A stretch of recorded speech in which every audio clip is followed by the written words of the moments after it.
Pessoal, tudo bom? Bom dia. Como eu tinha combinado com vocês, então, essa primeira aula nossa vai ser gravada, né, por conta do meu compromisso com a pós-graduação de Ciências Criminais da SES, tá? Bom, essa primeira aula do curso de Metodologia Científica é sempre uma aula introdutória, uma aula mais conceitual, porque eu não entendo como é que a gente pode entender o que é uma pesquisa científica e fazer nossas pesquisas científicas mais à frente, no caso do TCC de vocês, sem ter em mente por que a gente está fazendo isso, como a gente está fazendo isso, para que a gente está fazendo isso, né? Então, a gente tem que entender o que é ciência, né? O que é uma pesquisa na área de ciência. Não se enganem, vocês todos estão se formando para ser cientistas, né?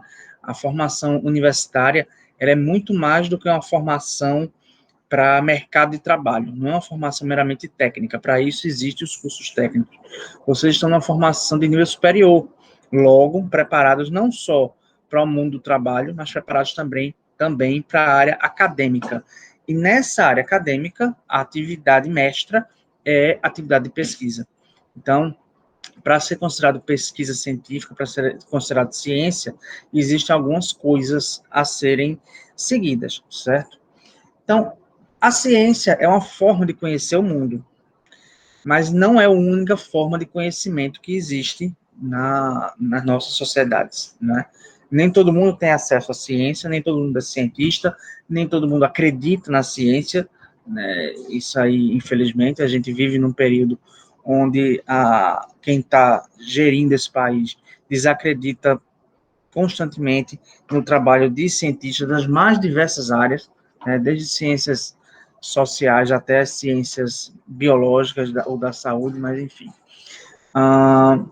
Então, a ciência também é uma forma de ver o mundo, é uma forma de conhecer o mundo, mas como eu falei, não é a única, mas ela tomou para si essa responsabilidade de ser a detetora das explicações mais aceitas, certo?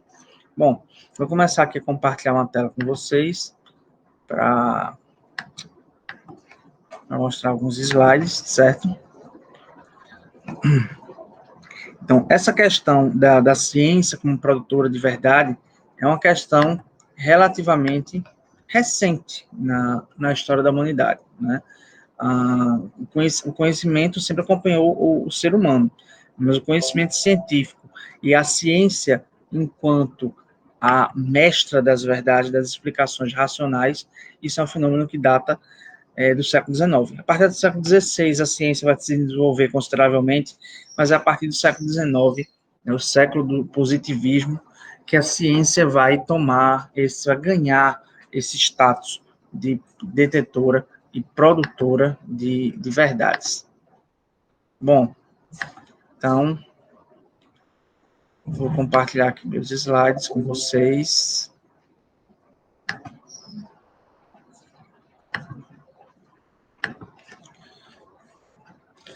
Bom, para a gente começar a pensar o que é ciência, né, como eu falei, é uma forma de conhecer o mundo, a gente tem que saber também o que é o conhecimento, né?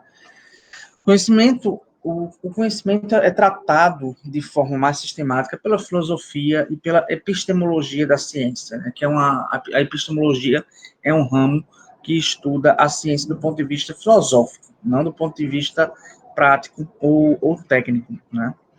E, assim, por exemplo, lá na Grécia Antiga, Platão já trabalhava com essa questão de o que é conhecer, o que é o conhecimento. Então, Platão, ele diz que o conhecimento fica entre o que se julga verdade e o que se julga ser crença. Então, na verdade, ele diz que o conhecimento é a crença dita como verdadeira e justificada, né? Se você crê em alguma coisa e você consegue justificar, explicar aquilo que você crê, isso passa a ser conhecimento. Atualmente, a gente pode concordar com essa tese de Platão, mas trabalhar o conhecimento de uma forma mais pragmática. O conhecimento, ele é a informação utilizada no dia a dia, certo? Por exemplo, eu sou historiador, já falei isso para vocês. Para mim, as aulas de física do ensino médio não vão me servir no meu dia a dia profissional. Então, muita coisa para mim da física é informação, né? Eu não vou utilizar aquela informação, eu não vou processar, eu não vou trabalhar aquela informação para outra aplicabilidade, certo? Mas se nas minhas aulas ou no meu dia a dia eu pego algum conhecimento da física e utilizo, né, e trabalho, né, e aprendo mais sobre ele, ela deixa de ser informação para ser conhecimento. Então, o conhecimento é a informação útil, é a informação trabalhada, é a informação vivenciada, certo? Esses dias, eu vou dar um outro exemplo, tá? Eu não sou biólogo, nem farmacêutico, mas me interesso muito pelo assunto. Eu estudo isso, leio sobre isso como hobby, tá? E recentemente, meu pai, ele tem herpes, um caso grave de herpes, e tem dores muito fortes. E ele foi para um médico especialista em dor, aqui em Recife, e ele passou um remédio tal. Pá, meu pai comprou esse remédio. Quando ele leu a bula, ele viu que era um remédio para depressão. E não quis tomar o remédio. Jogou o remédio fora, o remédio caro, disse que não ia tomar porque ele não é doido. Então ele achava que o médico tinha falado que tinha achado que ele era doido ou que a dor era emocional, era psicossomática. Enfim, aí eu fui dar um exemplo para ele de por que o médico passou essa medicação, né? E olha, vamos pegar um exemplo muito falado hoje em dia, a COVID-19. Qual é o remédio que está sendo mais utilizado para tratamento da COVID-19? É um vermífugo, é a ivermectina. Isso é gratuito? Não, não é gratuito. Os médicos não escolheram, vamos dar um remédio de verme para matar o vírus. Não é isso. Ele não atua no vírus da mesma forma que atua num parasita, até porque o vírus não é um parasita, né? Mas a ivermectina tem um princípio ativo, um fármaco, que inibe a reprodução do vírus. Ele inibe a síntese proteica do vírus. O coronavírus, ele tem aqueles galinhos, né, aquelas pontinhas são a capa proteica do vírus. Esse medicamento, então, ele inibe a produção dessa coroa do coronavírus proteica e faz com que o seu corpo não multiplique o vírus. Então, a ivermectina não cura a COVID-19, né? E a ivermectina não mata o vírus, como mata uma lombriga. Ela impede a síntese proteica do vírus. Como é que eu sei isso? Eu fui ler, eu fui pesquisar. Então, para mim, isso deixa de ser uma mera informação de uma outra área do conhecimento, não é a minha, para ser conhecimento. Porque a partir disso, né, eu posso saber se eu posso confiar nesse tratamento e pude aconselhar meu pai a dizer que aquele remédio que ele deveria tomar, que era para depressão, ele também tinha um composto farmacológico que inibe determinadas dores. Por isso que o médico passou para ele esse remédio, que não é um analgésico tradicional, não é? Mas é um inibidor de dor. Então, isso, para mim, é conhecimento, não é apenas informação. A partir dessa informação processada, eu pude modificar a minha realidade. No caso do meu pai, convencendo ele a tomar um remédio, ele tomou e fez efeito, ou com relação a ivermectina no tratamento da Covid-19. Parênteses, eu não sou aqui defensor de ivermectina adoidado, nem muito menos de cloroquina, eu só estou dizendo como é que ela atua no organismo, beleza? Nem a favor desse governo eu sou. Enfim.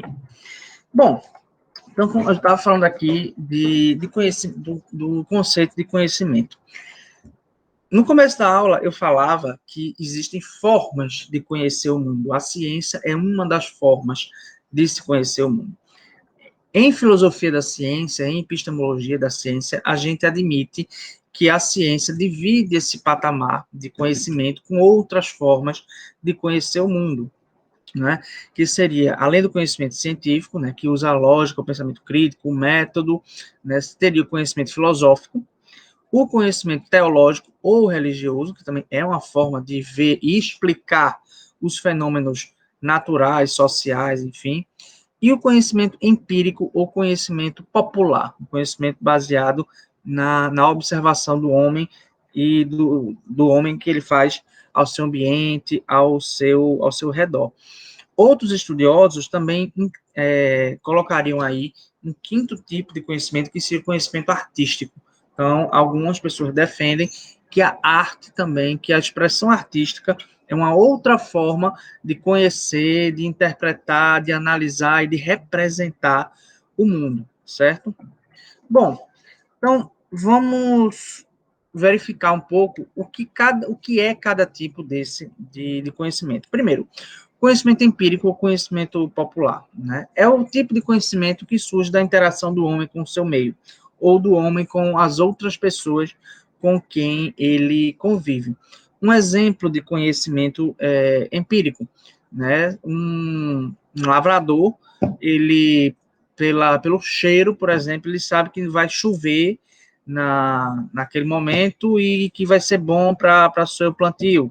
Ou então, assim, agricultores que conhecem a melhor hora, o melhor momento de plantar e colher determinado vegetal, determinada colheita, né? A gente sabe, por exemplo, que o melhor, se a gente quer colher milho para o São João, tem que ser plantado até março, enfim. Esse é um tipo de conhecimento baseado na observação, baseado na vivência, certo?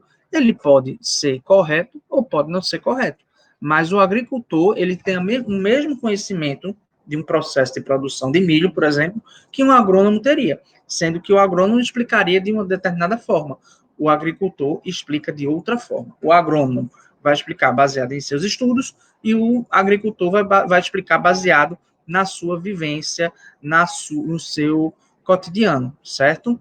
Então, esse tipo de conhecimento empírico, ele é totalmente valorativo, ou seja, eu imprimo ao meu conhecimento os meus valores, as minhas opiniões, os meus conceitos, porque eles se apoiam eminentemente nas minhas experiências pessoais. É um conhecimento verificável, ou seja, você pode fazer experimentos ou verificações para ver se aquilo está correto ou não está correto. Mas, por não ter uma base de sustentação sólida, ele pode ser falível ou inexato, dependendo do que se esteja falando. Por exemplo, tem muitas mulheres que discutem amamentação, gravidez, risco na gravidez, como é que você vai criar o menino, etc. É um tipo de conhecimento valorativo, pessoal, empírico, né? Mas o que serve para uma mãe, uma grávida, uma gestante, uma lactante, não vai servir para outra. Então, é inexato, né? E, por ser inexato, ele é falível, ele pode ser falho, tá? Bom, e ele é um conhecimento assistemático, ou seja, não é uma produção organizada de conhecimento. É baseado, como eu falei, nas experiências cotidianas daquela pessoa que está conhecendo determinado fenômeno, tá? Então, quando eu falo fenômeno e de forma de conhecimento, a gente pode trabalhar com quaisquer fenômenos, seja um fenômeno naturais, como eu estou falando aqui do caso da agricultura ou da maternidade, mas também fenômenos sociais, fenômenos econômicos, fenômenos políticos, outros tipos de fenômeno que não seja o fenômeno natural, né? Por exemplo, o que hoje mais tem no mundo no Brasil, cientista político de rede social, tá? Então, cada um defende aquilo que acredita, aquilo que supostamente observa, e vai lá nas redes sociais expor sua opinião. Mas é uma opinião assistemática, é uma opinião, muitas vezes, inexata do real, certo? Bom, então esse é o conhecimento empírico, tá?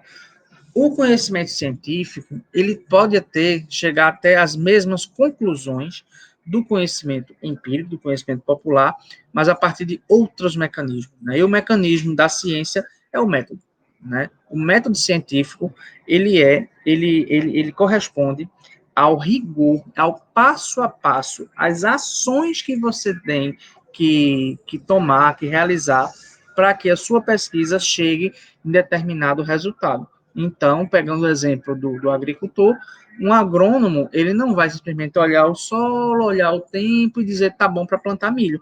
Ele vai estudar solo, vai estudar a planta, vai estudar condições climáticas, vai fazer provavelmente muitas análises laboratoriais, vai fazer experimentos, enfim. Então, as conclusões podem ser as mesmas, mas o método, né, o caminho percorrido vai ser diferente e provavelmente muito longo. Então, o conhecimento científico, ele engloba fatos que são comprovados, experimentalmente comprovados, com base em análises e testes.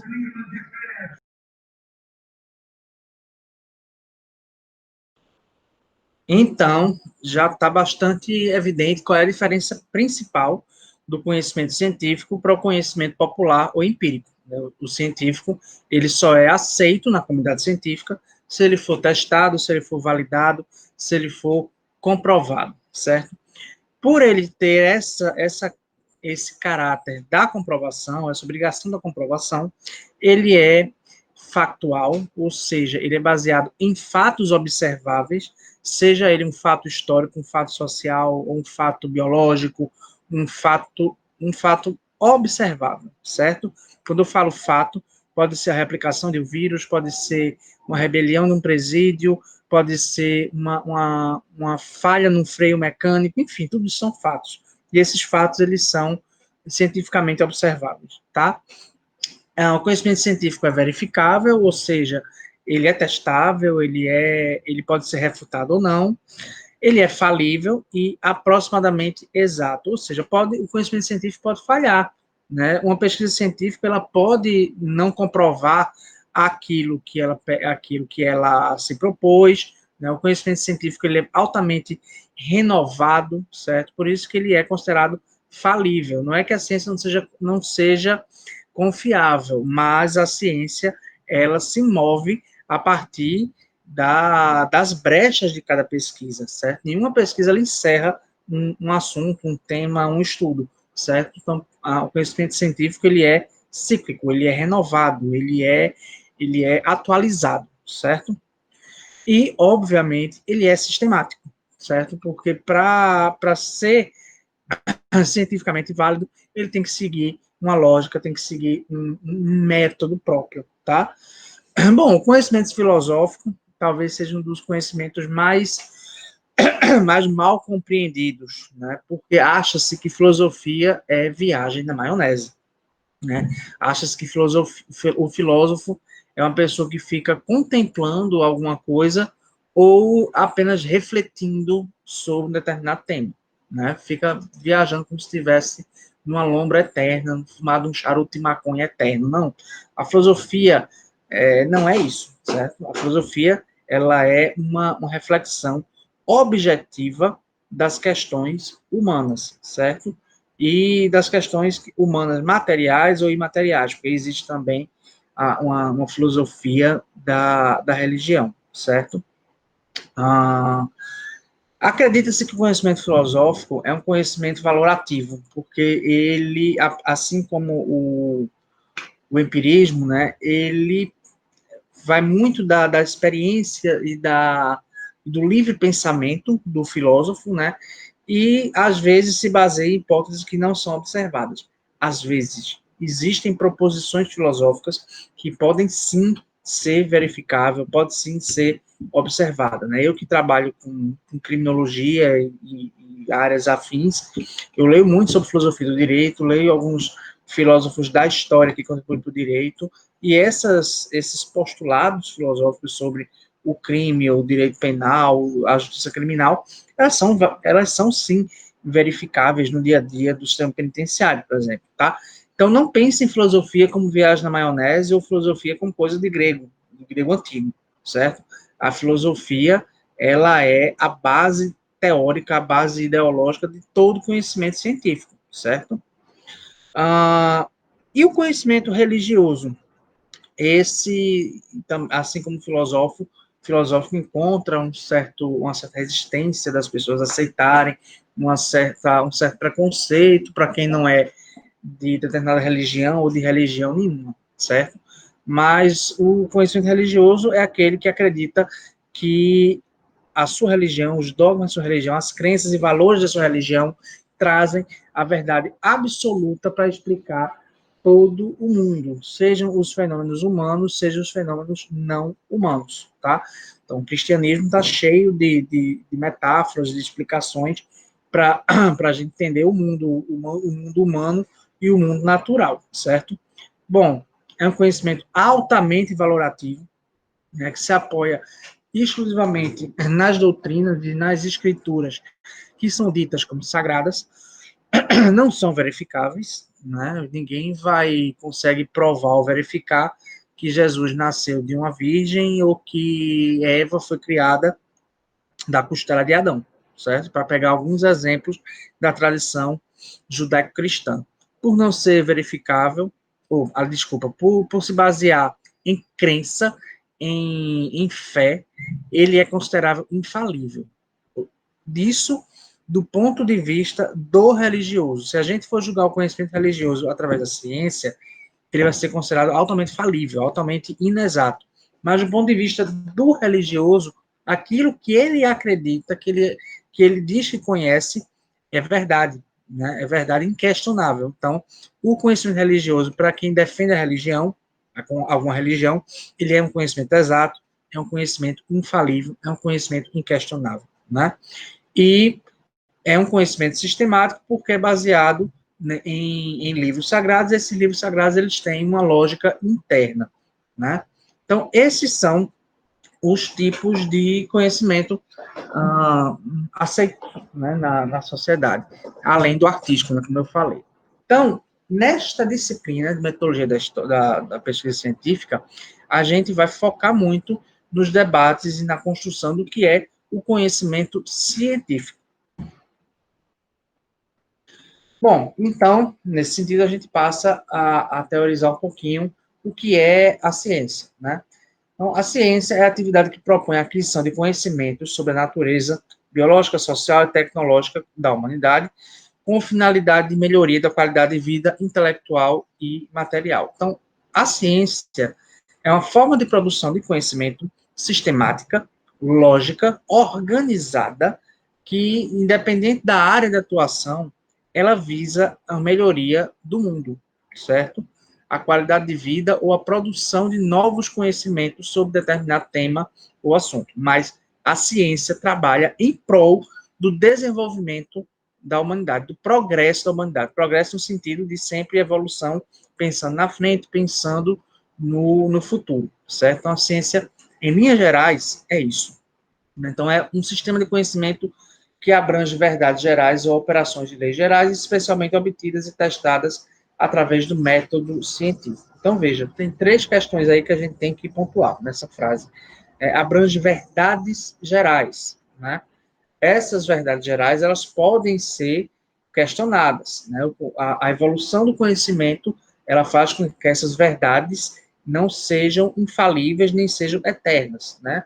Então, por exemplo, se acreditava que no começo dos anos 80 que a AIDS não tinha cura, né? Hoje em dia já estamos chegando perto dos estudos de cura da AIDS, né? Então, é uma verdade que foi substituída. A própria pandemia do coronavírus também já foi, a própria doença da Covid-19 também já foi vista e revista ao longo desse ano, né? Algumas verdades que se tinha em consideração já não são mais consideradas, enfim. Então, a ciência, ela está constantemente atualizando o que ela defende como verdade, certo?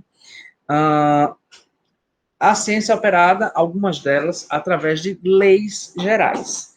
Né? Existe ciência dois conceitos básicos, a lei e a teoria. E a grande diferença da lei e da teoria é que a teoria ela pode ser derrubada, ela pode ser refutada, ela pode ser atualizada. A lei não, certo? A lei é algo que, se for provado que ela está errada, ela vai provocar toda uma nova discussão em determinada área do conhecimento, ou talvez até a destruição de determinada área do conhecimento. Por exemplo, física. Existe a teoria da relatividade, que é defendida por um determinado grupo de físicos. Mas, isso é a teoria. Mas, por exemplo, a física moderna, ela tem como um dos pressupostos gerais a lei da gravitação universal, a lei da gravidade. Então, se algum físico derruba a lei da gravidade, vai derrubar toda a física moderna. A física vai ter que se reinventar, porque uma das bases do estudo da física é a existência da gravitação universal. Então, essa é a diferença da teoria e da lei, né? Outra teoria que a gente fala muito, teoria do Big Bang, né? A teoria que explica o surgimento do universo que a gente conhece. Então, pode ser que daqui a algum tempo alguém, um grupo de estudiosos, derrube essa teoria e explique o surgimento das coisas a partir de uma outra hipótese, certo? E outra coisa a se destacar nessa afirmação, nessa frase, é que é testada através do método científico, certo? Ciência não existe, eu vou avançar um pouquinho aqui, ela não existe sem método, certo? Quando eu falo de método, é o conjunto de regras básicas, é o conjunto de ações, de atividades, é o passo a passo que um cientista, que um pesquisador tem que desenvolver para comprovar aquilo que ele se propõe, certo? Então, como diz aí essa terceira frase, consiste num conjunto de etapas ordenadamente dispostas a serem executadas que tenham por finalidade a investigação dos fenômenos para obtenção de conhecimento ou para obtenção de alguma melhoria da humanidade. Por exemplo, vacina, né? Fala-se muito de vacina. A vacina, ela tem a disponibilização de uma vacina, ela tem que seguir todo um passo, né?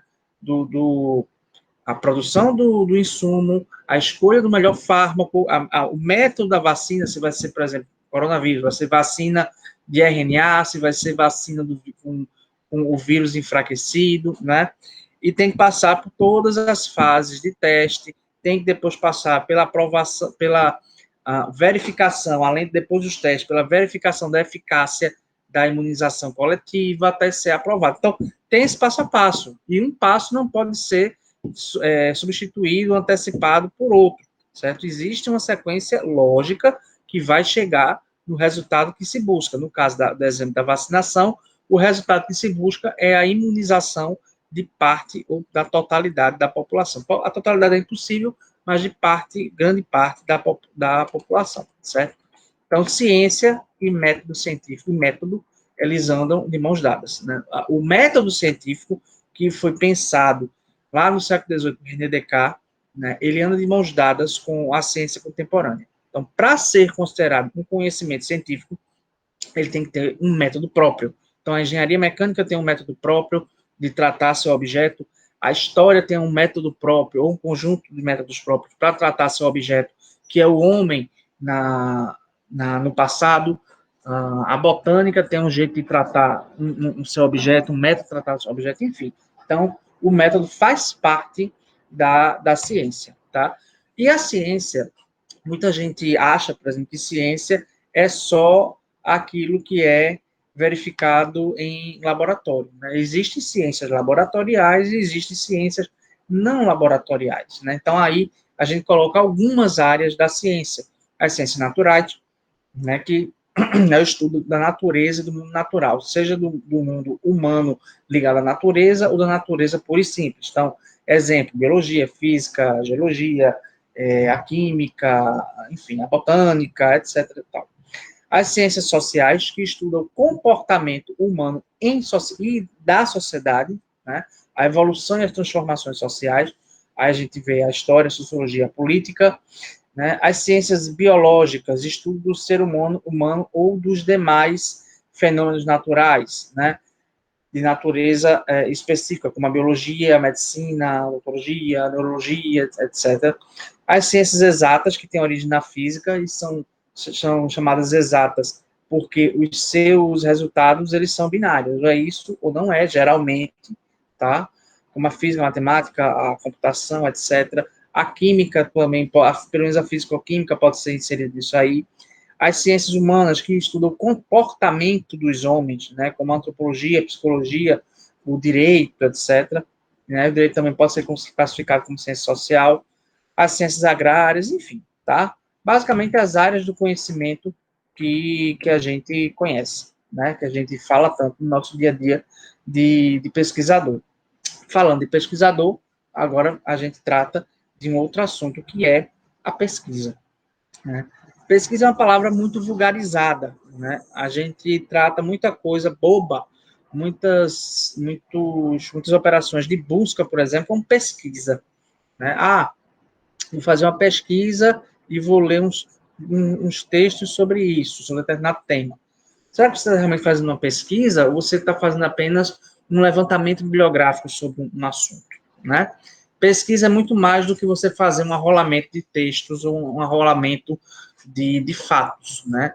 A pesquisa, ela é um conjunto de investigações, de operações, de práticas intelectuais, ou às vezes nem tanto intelectuais, mas técnicas, e que tenham como objetivo a descoberta de um conhecimento novo, ou uma invenção, né, ou uma nova técnica, ou um novo método, uma criação de algo novo para a realidade. Então, a pesquisa é aquilo que vai produzir o conhecimento científico, tá? Então, por exemplo, a produção de uma vacina, ela requer várias etapas. Todas essas etapas, essas operações, até chegar na imunização das pessoas, é considerado pesquisa, tá?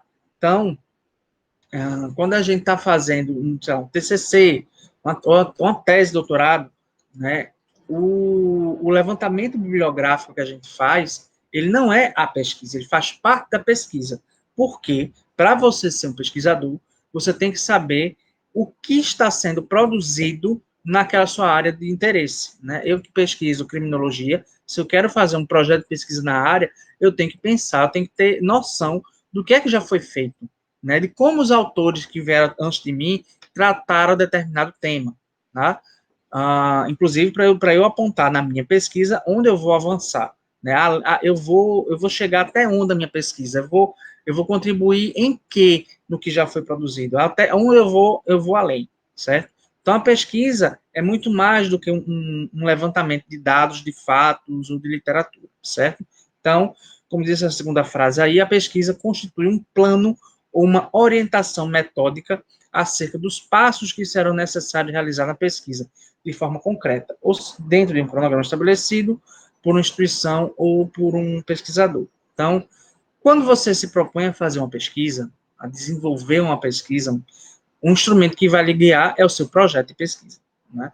E esse projeto de pesquisa é onde vão estar detalhadas as etapas da sua pesquisa, que vai começar com leitura bibliográfica, dependendo da área, vai pelo levantamento de dados, pelo trabalho dos dados, pela interpretação dos dados, né, pela fabricação de determinada coisa, dependendo do conhecimento, certo?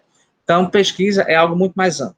E é através da pesquisa que se produz o conhecimento científico, né? Então, a pesquisa é utilizada para adquirir novos conhecimentos, né? E é o modo cientificamente aceito para obter conhecimento sobre a realidade observável, né? Tudo que existe pode ser conhecido pela experiência, mas existe um modo cientificamente aceito de conhecer essa experiência, tá? Aquela serve aí aquele mesmo exemplo que eu dei no começo da aula do agricultor. O conhecimento do agricultor sobre o solo, sobre uma planta, ele é válido, né? Mas a ciência, ela não vai aceitar o conhecimento do agricultor por ele não ser sistemático. Então, a ciência vai organizar todo um arcabouço técnico, teórico e de procedimentos para que aquele conhecimento do agricultor seja cientificamente comprovado e aceito, certo? E a pesquisa serve para resolver problemas, tá? Resolver problemas, questões da sociedade. Uma coisa que a gente não pode negar é que nem todas as ciências elas vão ter uma aplicabilidade prática, né, na sociedade. A gente fala muito disso em algumas das ciências humanas, né? A minha área de atuação sofre muito preconceito sobre isso, né? Qual é a utilidade prática da história? Mas a ciência, o conhecimento científico também pode, ao invés de ter uma aplicação prática na realidade, mas pode interpretar aquela realidade, produzir um conhecimento sobre aquela realidade que vai ser transformado por outros cientistas, tá? Então, a pesquisa não pode ser vista apenas como algo que produza um produto final num laboratório, numa fábrica, numa empresa, enfim, que seja pragmaticamente aplicada na sociedade. A pesquisa pode gerar apenas novos conhecimentos. E isso não é, óbvio, exclusividade das ciências humanas, beleza? A gente fala muito de o que precisa para ser um bom pesquisador, né? Para desenvolver uma boa proposta de pesquisa, para desenvolver um bom projeto e o projeto dar certo.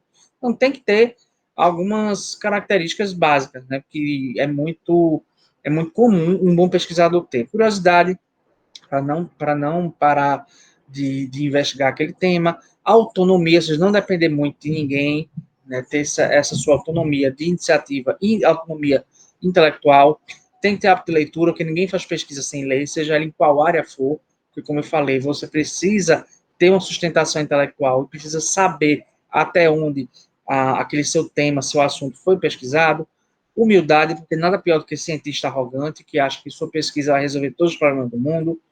Tem que ter confiança, né? Porque se você não tiver confiança naquilo que você faz, como é que você vai justificar a sua pesquisa?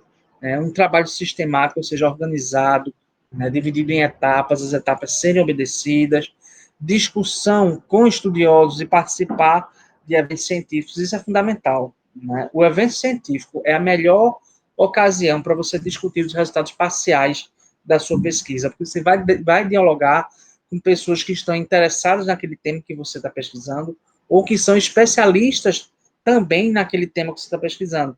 Então, a discussão com esses estudiosos é maravilhosa, principalmente no ambiente do evento científico. E outra forma também de você dialogar com seus pares, e vai ver isso mais para frente, é a publicação de artigos, tá? E nenhum pesquisador pode se dar ao luxo de não se atualizar, porque se ele não se atualizar, ele vai acabar sendo jogado na lata de lixo da ciência, tá? E, finalizando, a gente vê aí alguns tipos de pesquisa científica, que podem ser classificadas de acordo com o seu objetivo, com as fontes de dados, ou seja, onde os dados daquela pesquisa vão ser prospectados, vão ser encontrados, ou com relação ao procedimento das coletas de dados. Então, com relação ao objetivo, ela pode ser exploratória, descritiva ou explicativa. A exploratória é uma pesquisa geralmente inicial, para você se familiarizar com o tema. A descritiva, ela apenas narra os fatos, ela descreve os fatos, os fenômenos, e a explicativa, ela aprofunda na explicação do porquê os fenômenos descritos acontecem. Então, elas são muito mais aprofundadas, né? Eu costumo dizer que às vezes isso é exemplos da carreira acadêmica de uma pessoa. No TCC, ela defende uma pesquisa exploratória, no mestrado, uma pesquisa mais descritiva, e no doutorado, uma tese explicativa, certo? Fonte de dados, pesquisa de campo, ou seja, no ambiente externo a um laboratório, né, na sociedade como um todo. O campo pode ser uma roça, pode ser um hospital, pode ser um arquivo histórico, enfim, pesquisa de campo é onde você não está dentro de um laboratório, está coletando seus dados. Um laboratório, é óbvio, ou uma pesquisa bibliográfica. Lembrando que você não faz um trabalho muito consistente apenas com pesquisa bibliográfica, né? Acha-se, por exemplo, que as ciências humanas elas são meramente bibliográficas, e não são, né? A história, a geografia, a antropologia, ela tem trabalhos que são de campo para buscar os seus dados, né? A engenharia mecânica ela é uma ciência muito laboratorial. Então, vocês vão vivenciar o laboratório com mais ênfase quando forem pensar e fazer os seus TCCs. E também elas são, a pesquisa pode ser classificada de acordo com o procedimento de coleta de dados. Como eu vou coletar e analisar os meus dados, né? Fazendo experimentos, né? Fazendo uma pesquisa ex post facto, ou seja, depois do fato realizado, ou seja, é você analisar um fato depois que ele ocorreu e entender as suas consequências, tá? Levantamento, ou seja, um arrolamento de dados ou de fatos, estudo de caso, você pega um caso específico para explicar uma realidade maior, isso também é muito comum em medicina, ou é muito comum em ciências humanas, né? Pesquisação é quando a sua pesquisa ela já propõe uma intervenção direta naquele objeto ou na sociedade naquele objeto está inserida. Novamente, a pesquisa bibliográfica ou a pesquisa documental. A pesquisa documental é muito comum em ciências humanas, né? Nós, historiadores, nós buscamos registros históricos para fazer a nossa pesquisa e o nosso método investigativo, tá? Então, esses são, grosso modo, os tipos de pesquisa científica, né? Bom, então, deixa eu parar a apresentação aqui. Então, como eu falei, essa foi uma aula mais introdutória, mais conceitual, para para vocês se ambientarem no o que é ciência. Olha que eu estou me metendo, né, na vida universitária, estou se metendo no meio onde a ciência ela não é apenas transmitida, mas ela é também produzida, certo? Todos vocês vão passar pela experiência de produção de conhecimento. O TCC de vocês é produção de conhecimento, é produção de ciência, é descoberta. Né? Vocês estão numa área muito dinâmica. Então, muitos TCCs de vocês, por exemplo, podem gerar patentes ou podem gerar um outro tipo de registro de propriedade intelectual, um registro de software, uma marca, enfim, tá? Então, acostumem-se com essa ideia, vocês são cientistas, tá? Bom, então, nas próximas aulas, a gente vai fazer um passeio histórico sobre a ciência moderna. Né? Vamos discutir a revolução científica que ocorreu no século XVI e como isso vai mudar o paradigma da ciência e influenciar a ciência até hoje. E depois, com as apresentações, a gente vai entender a cabecinha, como cada cientista que foi destaque lá no período da Revolução contribuiu para a construção desse paradigma científico, do que é ciência, como se faz ciência e o que é o mundo. Tá? Então, por isso que a gente vai tratar de pessoas que desde o ensino médio a gente estuda, né? Como Newton, Galileu, Copérnico, Kepler, porque o conjunto da obra desses cientistas foi fundamental para a construção do paradigma científico, né? Do conceito de ciência moderna, tá bom? Bom, então é isso, né? Quaisquer dúvidas que vocês tiverem, vocês podem me procurar tanto no WhatsApp, como deixar aqui no mural do Google Classroom, beleza? Valeu!